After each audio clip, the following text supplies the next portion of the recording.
بسم الله الرحمن الرحيم. Welcome to Quran Study for Non-Muslims, where we attempt to understand the teachings of the Holy Book of Islam using an easy-to-follow approach that caters to non-Muslims or people with little or no previous knowledge of the Quran.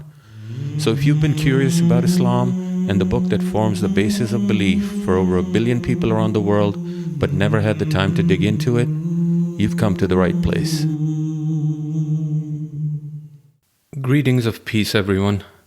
Today we will discuss verse number 5 of Surah al Fatiha, or chapter titled Al Fatiha. This verse reads, "Thee alone do we worship, and Thee alone do we implore for help." The key words in this verse are Iyaka, which means Thee alone, Na'budu, which means we worship, and Nasta'een, which means we implore for help.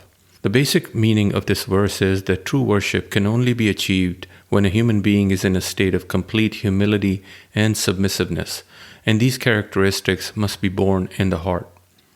In order to gain a deeper understanding of this verse, it is essential that we spend some time on the concept of worship or ibadah as presented in Islam.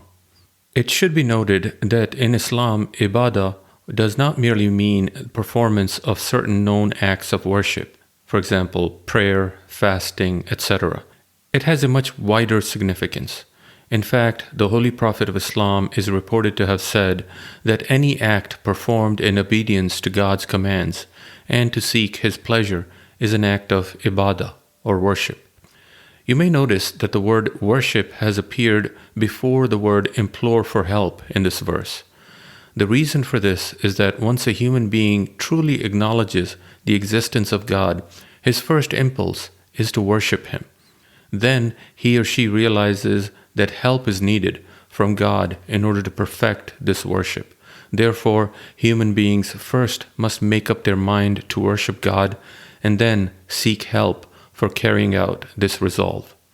It is also interesting to note that the words Iyaka, which mean Thee alone, appear before the words worship and before implore for help. The reason for this is that not only God alone is deserving of worship, but He alone can give help which human beings need to discharge this duty truly and effectively. As long as human beings are not granted the power and means necessary for their guidance, it's not possible for them to become God's abd, or servants, in the real sense of the word. No man-made law can make him a good and true servant of the Lord. It is only God's help that can bring about this change in him.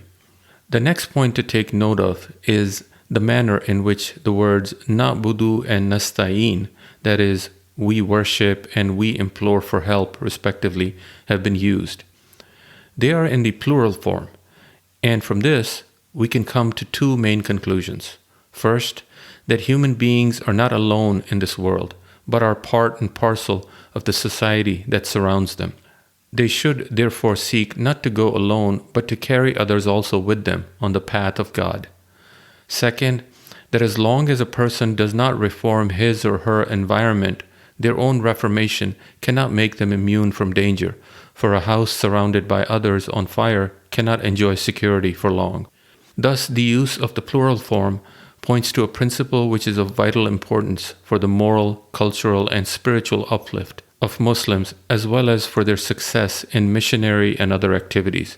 This principle is a special feature of Islam and remains as important today as it ever was. This verse also sheds light on the well-known controversy which refers to whether human beings have free will or whether they are predestined to follow a certain path. While some believe that human beings have the power to do what they will and create their own path, others are of the opinion that freedom is merely an illusion and that human beings act in a manner that they are predestined for. This verse offers an answer to this age-old question as well. The words Iyaka na'budu, which mean Thee alone do we worship, which have been put by God in the mouth of human beings, draw our attention to the fact that they are not predestined, but rather free to choose and carry out a course of action as they like.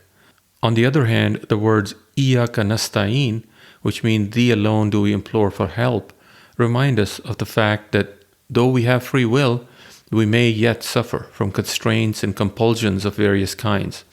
The prayer, thee alone do we implore for help, implies that God keeps a watch over our actions and takes steps to remove the constraints which keep us from the path He calls upon us to tread.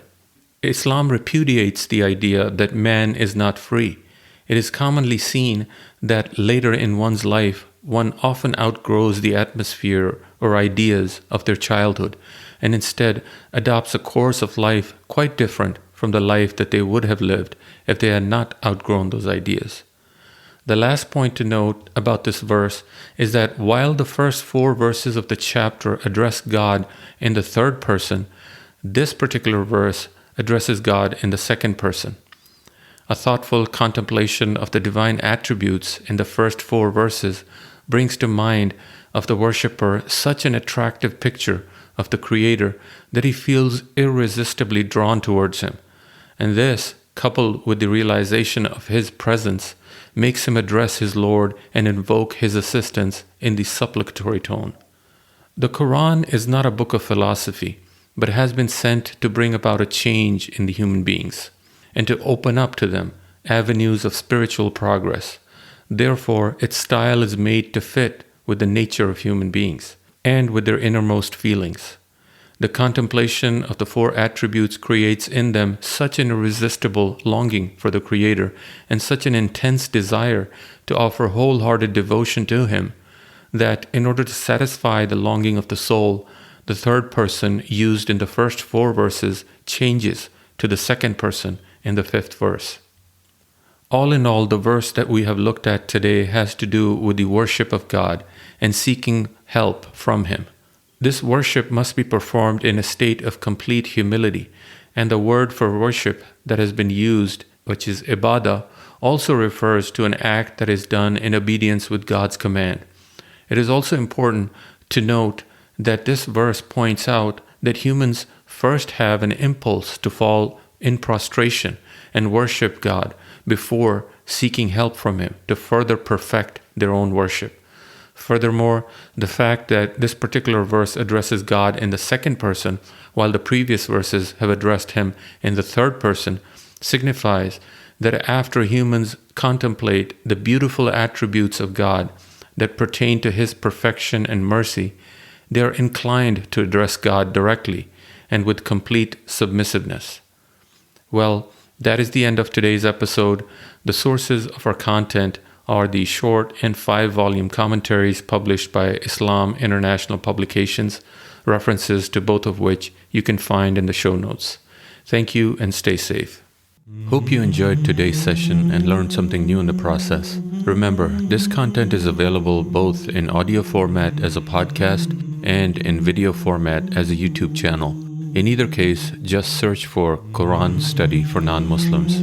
Also, for more information or to get in touch with us, visit our website at qs4nm.com, which is short for Quran Study for Non-Muslims.